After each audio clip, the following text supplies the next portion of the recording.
अगर सीधे सीधे लफ्ज़ जिहाद, लैंड जिहाद, धर्मांतरण, घुसपैठ, जनसंख्या नियंत्रण के लिए कानून बनाएंगे, सीधे सीधे मजहब के आधार पर सारे नियम कानून खत्म करेंगे, सीधे सीधे समान शिक्षा, समान नागरिक संहिता लागू करेंगे, तो सड़क पर अराजकता होगी जैसे सीए के समय हुई थी।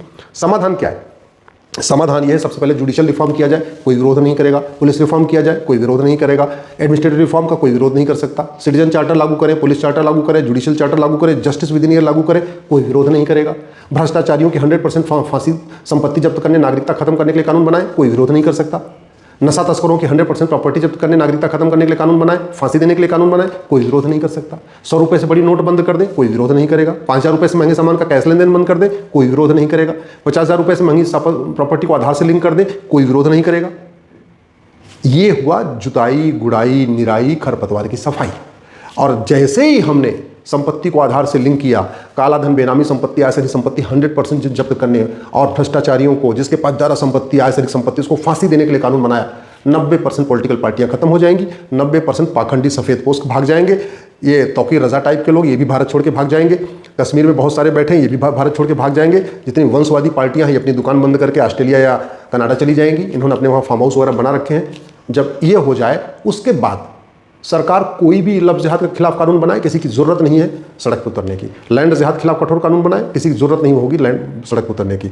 धर्मांतरण नियंत्रण कानून बनाए, कठोर से कठोर बनाए, किसी की हिम्मत नहीं पड़ेगी विरोध करने की। और अभी तो लोग सुप्रीम कोर्ट टूट जाएंगे, हाई कोर्ट पहुंच जाएंगे, पीआई कानून को चैलेंज कर देंगे।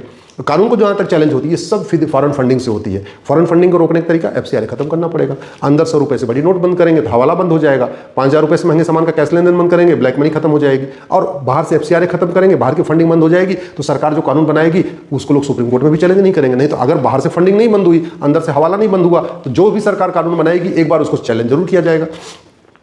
भारत को बचाना है, भारत की संस्कृति को बचाना है, तो मजहब के आधार पर बने नियम, कानून, बोर्ड, ट्रिब्यूनल, आयोग, मंत्रालय, स्कूल, कॉलेज को खत्म करना पड़ेगा। अगर मजहब के आधार पर बने नियम कानून खत्म नहीं हुए, मजहब के आधार पर बना बोर्ड, ट्रिब्यूनल खत्म नहीं हुआ, मजहब के आधार पर आयोग, मंत्रालय खत्म नहीं हुआ, मजहब के आधार पर लोन, वजीफा खत्म नहीं हुआ, फिर भारत का विभाजन होगा। जैसे 1947 में हुआ था, वैसे 2047 में होगा।